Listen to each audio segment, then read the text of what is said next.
Bonjour à tous.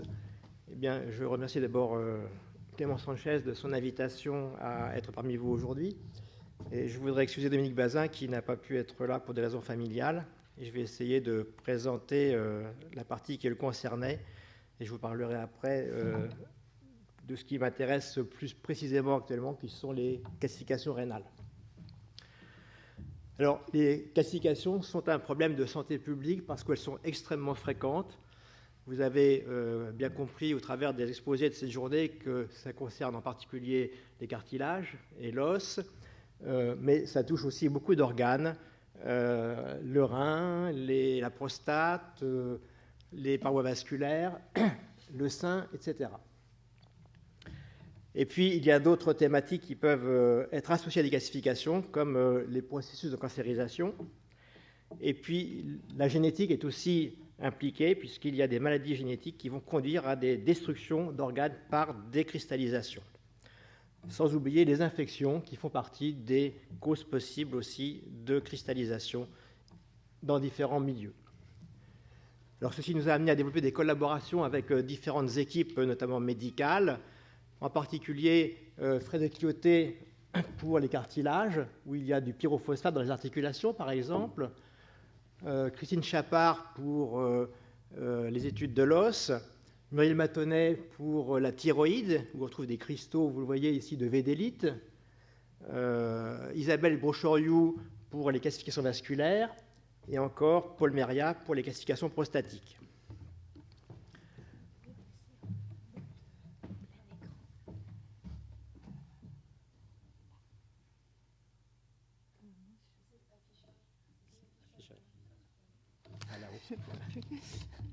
Oui, voilà, affichage plein écran.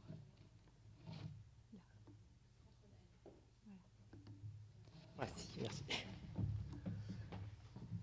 Et donc, pour étudier ces calcifications, eh bien, nous avons recours à différentes méthodes de physique, et en particulier celles accessibles au synchrotron, mais pas seulement, puisqu'il nous faut de la diffraction X, il nous faut des rayons ultraviolets, de la microscopie ultraviolette, il nous faut de l'infrarouge, de la microscopie infrarouge, de l'absorption X, de la fluorescence X, etc. Et puis les calcifications sont à l'interface de la chimie douce, puisque nous fabriquons des calcifications à des températures normales, de l'ordre de 37 degrés, à des pressions normales, et dans des milieux complexes, organiques en particulier, où il y a des interactions avec les phases minérales. Et donc, nous avons, grâce notamment à Jean-Pierre Samama, que je tiens à remercier ici, eu accès au synchrotron pour des diagnostics de pathologies cristallines, notamment chez des personnes qui allaient perdre leur rein ou leur greffon rénal à cause de cristallisation, et pour lesquelles nous avons besoin d'un diagnostic rapide. Alors, les techniques de physique, vous les connaissez mieux que moi, donc je ne vais pas trop m'étendre sur leurs applications. Je vais seulement vous montrer comment nous avons pu les utiliser. Et en particulier, ici, Dominique s'intéresse actuellement aux calcifications associées au cancer du sein en particulier. On sait que dans le sein, il peut y avoir des calcifications bénignes. En particulier, elles sont faites de védélite, et des calcifications qui peuvent être soit associées à des tumeurs bénignes ou des tumeurs pathologiques qui sont faites de phosphate de calcium, en particulier des apatites. Et ceci l'a amené à s'intéresser notamment à la morphologie de ces calcifications, car la morphologie qui a été évoquée aujourd'hui dans les cristaux est aussi un élément de diagnostic pour nous au plan de la pathologie. Je vous en montrerai des exemples tout à l'heure à propos du rein, mais comme vous voyez déjà ici au niveau du cancer du sein, eh bien, il y a différents faciès des phosphates de calcium qui peuvent présenter des structures soit inorganisées et sphériques, soit des structures rayonnantes, soit des structures avec des coques, et ceci sans qu'il y ait nécessairement de composantes organiques déterminantes dans l'architecture de ces particules. Et la signature infrarouge en particulier de ces particules montre qu'il y a une diversité aussi de phases allant de l'apatite bien cristallisée parfois à du phosphate amorphe de calcium carbonaté sans organisation. Voici quelques exemples de spectres ici. Et il avait été suggéré par exemple que le taux de carbonate de l'apatite dans le cancer du sein était un facteur de bénignité. En réalité, il s'avère que quand on regarde une même particule ici, eh bien, suivant la zone dans laquelle on va focaliser le faisceau, eh bien, on n'a pas la même signature. Ça veut dire que le taux de carbonate va varier et le profil de la phase va également changer. Vous avez ici au cœur du PACC très carbonaté, alors qu'en périphérie, vous avez une apatite qui est relativement peu carbonatée. Donc c'est beaucoup plus compliqué que cela. Les interfaces entre les phases minérales, le tissu et la pathologie donc, ont encore beaucoup de mystères qui restent à lever aujourd'hui. Ce qui est sûr, c'est que l'architecture de ces cristallisations peut aider aussi à classer ces classifications. Alors, il y a bien sûr des aspects de topographie, suivant que l'on est dans les zones canalaires ou dans l'interstitium, mais pas seulement. L'architecture de ces phases, soit parce qu'elles s'imprègnent de phases organiques, soit parce qu'elles ont une architecture minérale propre, peuvent aussi avoir des significations qui aujourd'hui sont encore très mal comprises au niveau de la pathologie et qui conduisent à des études ultérieures. Donc, je vais me focaliser maintenant mon étude, si vous le voulez bien, sur le rein plus précisément, et je vais vous montrer ce que peut apporter à la fois la nature physique et la morphologie de ces concrétions intrarénales. Alors, au niveau rénal, les classifications pathologiques peuvent être soit de localisation canalaire, donc dans les néphrons, et ensuite dans les cavités excrétrices de l'arbre urinaire, mais aussi ectopiques, et donc dans l'interstitium lui-même. Cela conduit dans les deux cas à des cristaux qui peuvent avoir une localisation intratissulaire, parce que les cellules du rein vont éventuellement chasser les cristaux tubulaires dans l'interstitium. Ceci peut déboucher sur ce qu'on appelle la néphrocalcinose, qui est l'envahissement du tissu rénal par des cristaux qui vont séjourner de façon prolongée dans cet interstitium et qui peuvent conduire à altérer la fonction rénale et détruire les reins. Et puis, les calcifications peuvent être aussi ectopiques dans la partie profonde du rein, ce qu'on appelle la médullaire profonde, et générer ce qu'on appelle des plaques de Randall. Or, ces plaques de Randall sont devenues aujourd'hui l'un des principaux mécanismes de formation des calculs de l'appareil urinaire. Ces calculs qui peuvent avoir des tailles très variables, mais jusqu'à, comme vous voyez ici, des monstres de cristallisation, 1,5 kg ce calcul, qui mesurait plus de 13 cm.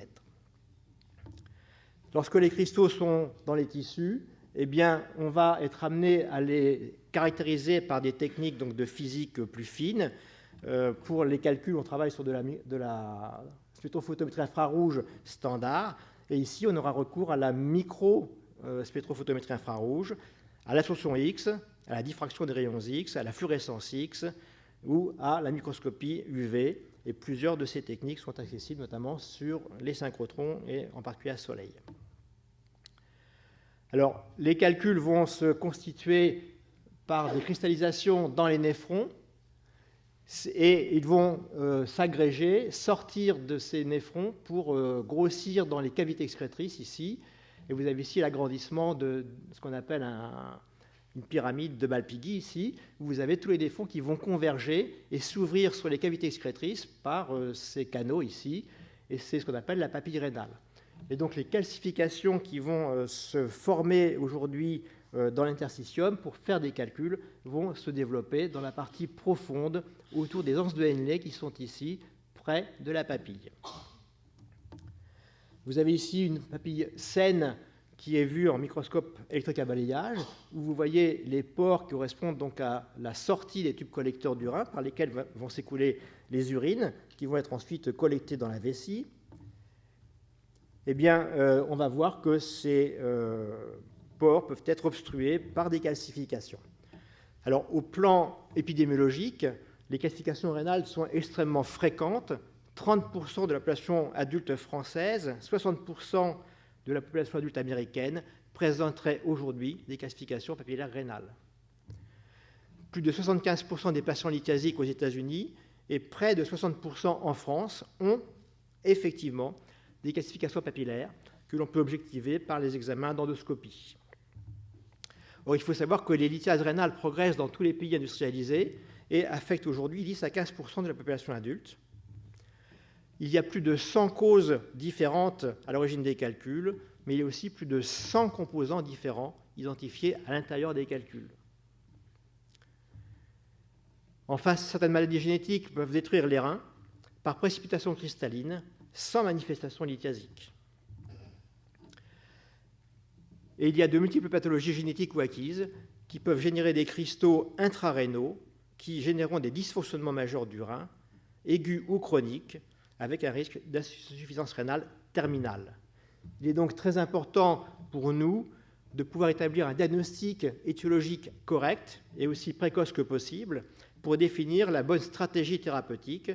Et de ce point de vue, l'analyse des cristaux, et notamment des calculs, est une première étape de ce diagnostic.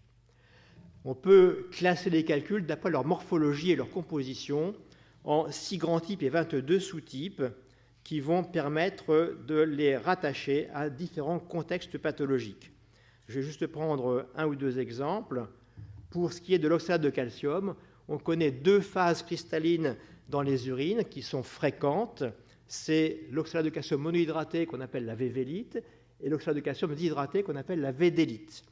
Eh bien, la vévélite est oxalodépendante et va donc orienter vers des pathologies liées à l'oxalate, alors que la védélite est calcium-dépendante et orientera donc de facto vers des pathologies liées au calcium.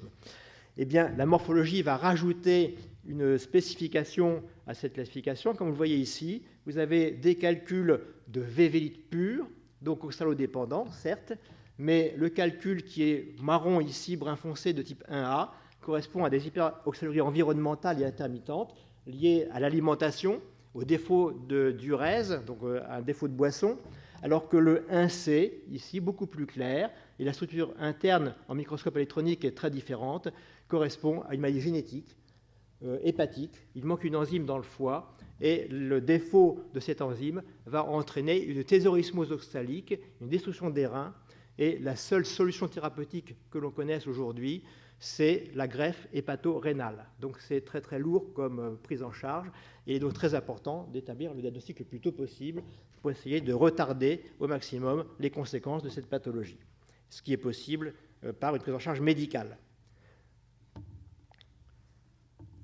Alors comme vous le voyez ici, pour des oxalates de calcium, une seule phase chimique en fait, eh bien, la védélite dominante de type 2A est très très fortement corrélée aux hypercalciuries, quels qu'en soient les mécanismes.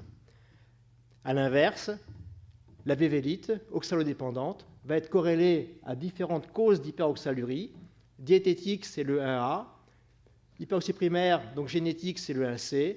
Et puis aujourd'hui, on est confronté, à cause de la progression de l'obésité, à des chirurgies bariatriques qui sont destinées à faire diminuer l'absorption des aliments. Eh bien, cette chirurgie peut conduire à une hyperoxalurie absorptive par l'intestin. C'est ce qu'on appelle l'hyperoxalurie entérique. Eh bien, il y a aussi une morphologie particulière du calcul qui est très fortement corrélée à cette étiologie. Et donc, ça vous montre l'intérêt d'associer non seulement la composition, mais aussi la morphologie du calcul pour le diagnostic. On a montré également que parmi les différents types de vévélite, eh bien, il y en avait un, le 1B, qui était particulièrement résistant au traitement urologique, notamment de lithotripsie extracorporelle. Ce type morphologique ne casse pas lorsqu'on bombarde les calculs par des ondes de choc, alors que les autres sont susceptibles de se fragmenter relativement efficacement. On peut faire la même approche avec les phosphates de calcium, qui sont une autre espèce très courante des calculs.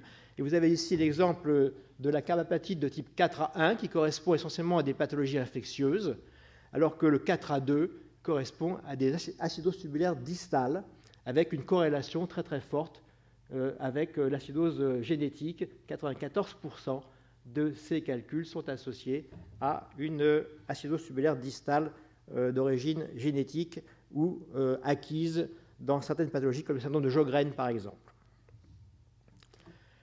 Alors, on a utilisé d'autres techniques physiques comme la microscopie électronique à balayage pour regarder les caractéristiques morphologiques des phosphates de calcium, notamment l'apatite, sachant qu'à l'infrarouge, on avait des spectres assez proches. Vous voyez, c'est une apatite, sauf que si vous remarquez ici le pic autour de 1400, eh bien, il est beaucoup plus faible ici qu'ici. Donc, on a une teneur en carbonate élevée ici, une teneur faible ici. Eh bien, quand on regarde les corrélations avec la morphologie de ces particules, on s'aperçoit que ce spectre-ci correspond à ces sphères d'apatite. Elles sont dues à une origine métabolique. Et à l'inverse, ici, vous voyez qu'il y a des empreintes de bactéries à la surface de ces sphères d'apatite. Eh bien, cette signature infrarouge corrèle donc avec une infection par des bactéries qui vont générer le phosphate de calcium. Et on a pu montrer qu'il y avait une relation entre le taux de carbonate de l'apatite en infrarouge et le nombre d'empreintes de bactéries observées sur les particules de phosphate.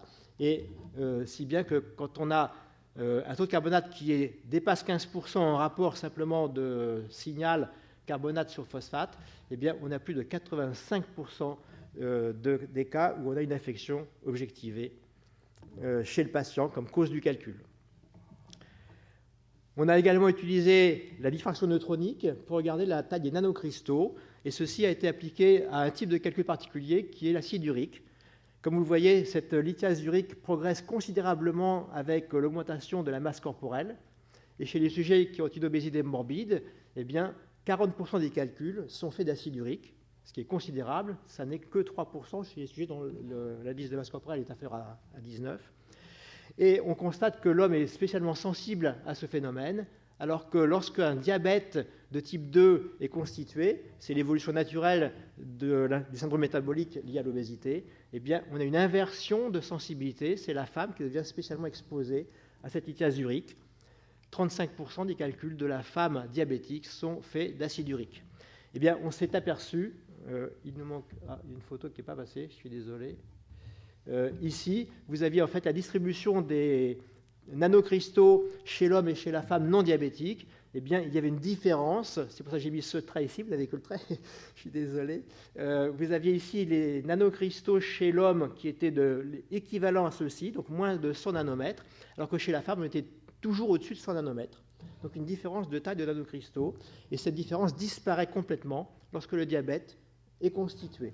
Et ça explique probablement, en termes de mécanistique, pourquoi la femme devient spécialement exposée à ce risque de lithiase urique. En revanche, on ne sait pas pourquoi on a cette différence de taille de nanocristaux avant que le diabète ne soit constitué. Enfin, la plaque de Randall, eh bien, comme vous le voyez, sa fréquence était relativement faible il y a 30 ans en France. Moins de 15% des calculs des sujets de 20 à 30 ans avaient des plaques de Randall. Aujourd'hui, on est à 50% chez les hommes, 60% chez les femmes. Ça vous montre la progression, l'explosion en fait épidémique de cette lithogénèse sur plaque de Randall, qui est une classification de phosphate de calcium que l'on peut repérer là encore par la morphologie du calcul. On voit le calcul de vévélite, donc oxalodépendant, avec cette dépression dans laquelle il y a la plaque de Randall qui a été arrachée à la papille rénale. Le problème, c'est que chez les enfants, on voit augmenter aujourd'hui la fréquence de ces plaques de Randall, puisque entre 15 et 18 ans, eh bien, près de 20% des calculs de l'enfant sont faits sur plaque de Randall. C'est tout à fait inhabituel, et en tout cas, ce n'était pas du tout comme ça autrefois. Alors, quelle est la cause de ces plaques de Randall ? Eh bien, on évoque le problème de l'abus de vitamine D et de calcium. Ce sont des recommandations qui sont largement généralisées aujourd'hui dans les pays occidentaux, mais on pense qu'elles ont des effets pervers. En particulier, elles vont favoriser un excès d'absorption de calcium et de phosphore dans l'organisme, dont l'os ne fera rien et dont le rein devra se débarrasser. Malheureusement, il ne pourra pas tout éliminer et il va en stocker une partie dans l'interstitium. Alors, comment ça se passe au plan de la mécanistique ? Eh bien, vous avez ici des papilles normales, des papilles avec des plaques de Randall qui sont visibles par transparence derrière l'épithélium, qui est monocellulaire, des plaques qui vont confluer et même entraîner une invagination de la papille. Et en fait, à la surface de la papille rénale, eh bien, les pores qu'on avait vus tout à l'heure sont complètement obstrués par le dépôt de phosphate de calcium, ici, et ce dépôt va servir de support aux cristaux d'oxalate de calcium qui vont se former dans l'urine voisine et qui viennent s'enficher dans la plaque de Randall. Et donc, ça va générer le départ de la lithiase. Et lorsque l'urologue va ensuite essayer d'arracher le calcul qui est accroché à la papille rénale, eh bien, il va tirer dessus et il va entraîner avec lui des dizaines de néphrons calcifiés qui sont détruits. Et donc, ça veut dire qu'on va perdre autant de masse néphronique qu'il y a de plaques de Randall dans le rein. Et il y a des patients qui ont des centaines, des milliers de plaques de Randall. Et ça veut dire qu'aujourd'hui, eh bien, il y a un risque sur la fonction rénale chez ces patients dans 20 ou 30 ans d'évolution. Voici dans le tissu comment se présentent ces dépôts de phosphate de calcium autour des anses de Henle et aussi des tubes collecteurs et des vasa recta. Alors, on a pu montrer que la phase engagée dans cette plaque de Randall n'était pas la même en fonction de l'endroit où on la recherchait. En surface, on a de l'apatite. En profondeur, on a du PACC, comme on a pu le montrer par l'étude du calcium au seuil K du calcium. Et on a également montré que ces plaques de Randall généraient une inflammation locale avec un afflux de zinc. Et pour des calculs de même composition faits dans la lumière calicielle, on a un taux de zinc autour de 1000 ppm. Et ici, on est à 10 fois plus, 9500 ppm, dans la plaque de Randall interstitielle, alors que le rein contient très très peu de zinc en temps normal. On a également montré, grâce à la microscopie infrarouge cette fois, la diversité chimique de ces plaques de Randall, et en particulier ici, j'ai encore malheureusement un spectre qui n'est pas passé, vous avez ici une plaque de Randall interstitielle. Eh bien, on peut montrer qu'il y a de la carbapatite, qu'il y a de l'urate de sodium, aussi de la 8-lochite magnésienne dans une même plaque de Randall, donc plusieurs phases cristallines. Donc vous avez deux exemples ici, l'urate qui est réfringent ici et le phosphate qui ne l'est pas. On a également utilisé cette technique pour caractériser l'insuffisance rénale aiguë dans le cas d'un traitement contre le cytomégalovirus, qui est le Foscarnet. Le Foscarnet est connu pour donner des insuffisances rénales aiguës par cristallisation. Il avait été montré qu'il cristallisait dans le glomérule, mais on a vu qu'il pouvait aussi y avoir des dépôts dans les cellules des tubes proximaux. Eh bien, quand on regarde les spectres correspondants, on n'a pas la même signature. Dans le glomérule, effectivement, on a du Foscarnet sodique, mais dans les tubes voisins, on a de l'apatite, qui donne à penser que le Foscarnet, qui est un acide phosphonoformique, doit être scindé par les cellules tubulaires et l'apatite va précipiter dans les cellules où il a été métabolisé. Ce qui fait deux sources, finalement, d'insuffisance rénale cumulées chez ces patients. Enfin, un exemple de diagnostic de manière génétique par l'analyse infrarouge des cristaux interstitiels. Vous avez une patiente ici de 54 ans qui avait une insuffisance rénale chronique surveillée depuis plusieurs années et qui s'est brusquement aggravée en 2009. On l'a biopsiée et on a trouvé des cristaux. Et donc, on a fait un diagnostic par microscopie infrarouge au synchrotron et on a montré qu'il s'agissait de dihydroxyadénine qui signait un déficit homozygote en adénine phosphoribosyltransférase. Eh bien, aujourd'hui, nous avons 16 cas de diagnostic de déficit en adénine phosphoribosyltransférase sur des biopsies rénales à partir de ces cristaux de dihydroxyadénine chez des patients qui ont perdu leur rein, qui allaient perdre leur rein, ou qui ont déjà perdu un rein et qui ont été transplantés une seconde fois et qui allaient perdre ce second rein. Or, il y a un traitement extrêmement simple et qui ne coûte rien du tout, donc il faut que le diagnostic soit fait le plus tôt possible, c'est l'allopurinol, et on a montré qu'on pouvait restaurer les 3/4, voire la totalité de la fonction rénale chez ces patients si on instaurait le traitement à temps. Autre approche clinique, c'est l'étude des transplantés rénaux. Cette fois, on sait que beaucoup de transplantés rénaux pour toutes sortes de pathologies vont développer des calcifications intrarénales qui peuvent altérer le fonctionnement de leur rein avec le temps. On a montré qu'il y avait là aussi une diversité des espèces présentes, plusieurs phosphates de calcium, plusieurs oxalates aussi, localement, rarement de la calcite. Dans un cas ici, on a trouvé aussi de la dihydroxyadénine. On a montré que dans l'immense majorité des cas, le phosphate de calcium était en partie présent sous forme de phosphate amorphe de calcium carbonaté, donc vous avez un spectre ici. Eh bien, la comparaison des calcifications du greffon avec les données cliniques et biologiques de ces patients a montré une corrélation positive entre le déséquilibre phosphocalcique initial pré-greffe, la nature et l'abondance des dépôts et la perte rénale post-greffe. Donc, il est important, là encore, d'optimiser la prise en charge de ces patients avant de les transplanter si on veut protéger le rein greffé le plus longtemps possible. Au total, eh bien, nous avons étudié plus de 230 biopsies. On a identifié 24 espèces cristallines différentes dans le rein, dont 7 médicaments, 33 compositions différentes, 48 associations de plusieurs molécules, de 2 à 4 corps. et des corps qui n'avaient jamais été décrits auparavant, comme la silysopaline, comme l'acide méthylaurique, l'urate de sodium, le phosphate autoclassique pentahydraté, le PACC, l'urate de sodium, la huitlockite et plus récemment la vancomycine. Enfin, un exemple d'utilisation de la ligne de microscopie ultraviolette DISCO du synchrotron. Un enfant de 4 mois qui est arrivé au stade d'insuffisance rénale terminale d'étiologie indéterminée, malgré un rapport oxalate sur créatinine très élevé. La recherche des mutations qui a été faite est négative, donc on n'a pas d'explication biochimique et biologique. On lui fait une biopsie, on trouve une nécrose tubulaire avec des signes d'altération rénale très importants et des signes de régénération malgré tout de ces cellules rénales, des signes d'inflammation, une infiltration macrophagique, et puis de très rares cristaux dans la lumière tubulaire et dans l'épithélium tubulaire. Et on a un peu de mal à imaginer que des cristaux aussi peu nombreux, aussi petits, puissent expliquer cette perte de fonction rénale totale chez cet enfant. D'autant plus que les cristaux faisaient, vous voyez, 5 microns. On a essayé de faire une analyse par microscopie infrarouge au synchrotron. Les cristaux étaient trop petits et trop isolés, donc on n'a pas réussi. Et du coup, avec Mathieu Réfrégier, on a fait une analyse par micro-spectrofluorimétrie UV. Et on a observé une signature infrarouge, ultraviolette de l'oxalate. Et on a pu montrer qu'il y avait une imprégnation diffuse mais extrêmement étendue d'oxalate dans le tissu rénal de cet enfant, corroborant bien les dosages d'oxalate et expliquant la perte de fonction rénale, sans doute peut-être pas par cristallisation, mais par néphrotoxicité de l'oxalate, qui libère des radicaux libres. Et vraisemblablement, eh bien, cet enfant a une hyperoxie primaire génétique, mais dont la source métabolique n'a pas encore été identifiée aujourd'hui. Ça vous montre un des intérêts de ces techniques physiques pour établir des diagnostics.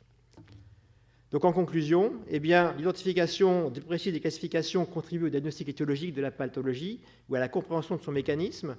Elle met en évidence des environnements biologiques différents au sein du tissu qui entraînent des différences dans la nature cristalline des dépôts formés. Elle révèle parfois la présence d'espèces cristallines multiples qui peuvent traduire une exposition successive du tissu à des processus cristallogènes qui ont déjà contribué à altérer la fonction rénale avant l'épisode qui a justifié l'analyse.